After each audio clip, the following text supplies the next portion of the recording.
Hello viewers, welcome to AAVA Lifestyle Anushya's Cooking Channel. எல்லாரும் எப்படி இருக்கீங்க? எல்லாரும் ஹெல்தியா ஹாப்பியா இருங்க. இதுவரைக்கும் என்னோட சேனலை சப்ஸ்கிரைப் பண்ணாதவங்க கண்டிப்பா சப்ஸ்கிரைப் பண்ணுங்க. அப்படியே பக்கத்துல இருக்கிற பெல் ஐகானை கிளிக் பண்ணுங்க. இன்னைக்கு நம்ம பார்க்க போற ரெசிபி பிரிஞ்சால் சீஸ் ஃப்ரை. இப்போ இதுக்கு தேவையான இன்கிரீடியன்ட்ஸ் என்னென்ன, இது எப்படி செய்யறதுன்னு பார்க்கலாம். இப்போ இதுக்கு நான் ஒரு பிரிஞ்சால் எடுத்திருக்கேன். இது ஒரு 250 கிராம் இருக்கும். இதை நல்லா க்ளீன் பண்ணி வச்சுருக்கேன். இப்போ இந்த பிரிஞ்சாலை தின் ஸ்லைசஸாக ரவுண்டாக கட் பண்ணி எடுத்துக்கலாம். இந்த மாதிரி கட் பண்ணி எடுத்திருக்கேன். இப்போ இதை மிக்ஸ் பண்ணுறதுக்கு ஒரு மசாலா ரெடி பண்ண போகிறேன். அதுக்காக ஒரு மிக்சிங் பவுல் எடுத்திருக்கேன். மஞ்சள் தூள் 1/2 டீஸ்பூன், மிளகாய் தூள் 1 டீஸ்பூன், மிளகுத்தூள் 1/2 டீஸ்பூன், பெருஞ்சீரகத்தூள் 1/4 டீஸ்பூன், சீரகத்தூள் 1/4 டீஸ்பூன், காஷ்மீரி மிளகாய் தூள் 1 டீஸ்பூன், உப்பு தேவையான அளவு. இது கூடவே இஞ்சி பூண்டு பவுடர் சேர்த்துக்கிறேன். கடலை மாவு 2 table spoon, cornflour 1 table spoon, அரிசி மாவு 2 டேபிள் ஸ்பூன். இப்போ இது எல்லாத்தையும் நல்லா மிக்ஸ் பண்ணிக்கலாம். அந்த மசாலாவும் அந்த நாம் சேர்த்த ஃப்ளார் எல்லாம் மிக்ஸ் ஆகிறது வரைக்கும் நல்லா மிக்ஸ் பண்ணிக்கலாம். இப்போ நாம் கட் பண்ணி வச்சுருந்த அந்த பிரிஞ்சாலை சேர்த்துக்கலாம். சேர்த்து நல்லா மிக்ஸ் பண்ணிக்கலாம். அந்த எல்லா பிரிஞ்சாலையும் அந்த பவுடர் கோட் ஆகிற மாதிரி நல்லா மிக்ஸ் பண்ணிக்கணும். இதில் நாம் தண்ணி எதுவும் சேர்க்க தேவையில்லை. இந்த மாதிரி நல்லா மிக்ஸ் பண்ணி எடுத்துக்கலாம்.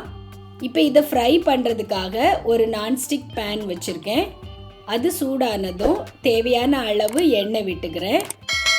எண்ணெய் சூடானதும் நாம் மிக்ஸ் பண்ணி வச்சுருந்த அந்த பிரிஞ்சாலை சேர்த்துக்கலாம். நாம் இதை ஷாலோ ஃப்ரை தான் பண்ண போகிறோம். அதை அப்படியே ஒரு 1 மினிட் விட்டுடலாம். இப்போ பாருங்கள், அதோட ஒரு சைடு நல்லா குக் ஆகிடுச்சு. இப்போ நாம் அதை ஒன்றா திருப்பி விட்டுடலாம். அது மேலே நான் துருவின சீஸ் சேர்த்துக்கிறேன். அந்த பிரிஞ்சால் அளவுக்கு தேவையான அளவு சீஸ் சேர்த்துக்கலாம். சேர்த்துட்டு ஒரு மூடி போட்டு 1 மினிட் குக் பண்ண விட்டுடலாம். இப்போ பாருங்கள், அந்த சீஸ் எல்லாம் நல்லா மெல்ட் ஆகிடுச்சு. அது மேலே கொஞ்சமாக ஹெர்ப்ஸ் நான் ஸ்ப்ரிங்கிள் பண்ணுறேன். இது ஆப்ஷனல் தான், நீங்கள் வேணும்னா சேர்த்துக்கலாம், இல்லை ஸ்கிப் பண்ணிக்கலாம். அது மேலே கொஞ்சமாக பெப்பரும் க்ரஷ் பண்ணி சேர்த்துக்கிறேன். பெப்பருக்கு பதிலாக நீங்கள் சில்லி ஃப்ளேக்ஸ் கூட சேர்த்துக்கலாம். இப்போ பிரிஞ்சால் சீஸ் ஃப்ரை ரெடி ஆயிடுச்சு. இதை நான் ஒரு சர்விங் பிளேட்டில் உங்களுக்கு சர்வ் பண்ணி காமிக்கிறேன். அது நடுவில் கொஞ்சமாக செஸ்வான் சாஸ் வச்சுருக்கேன். இது கூட அந்த காரமான சாஸும் தொட்டு சாப்பிடும்போது ரொம்ப நல்லா இருக்கும். நீங்கள் இதுக்கு பதிலாக டொமேட்டோ கெச்சப் கூட எடுத்துக்கலாம், இல்லை மயோ கூட யூஸ் பண்ணிக்கலாம். பாருங்கள், நம்மளோட எம்மியான பிரிஞ்சால் சீஸ் ஃப்ரை ரெடி ஆயிடுச்சு. இது ரொம்ப டேஸ்ட்டாக இருக்கும். குழந்தைங்க ரொம்ப விரும்பி சாப்பிடுவாங்க. நார்மலாக நாம் பிரிஞ்சால் ஃப்ரை பண்ணுவோம். அதில் எக்ஸ்ட்ராவாக இந்த சீஸ் போட்டு ஃப்ரை பண்ணும்போது இன்னும் அதோட டேஸ்ட்டு ரொம்ப நல்லா இருக்கும். கண்டிப்பாக எல்லோரும் ட்ரை பண்ணுங்கள்.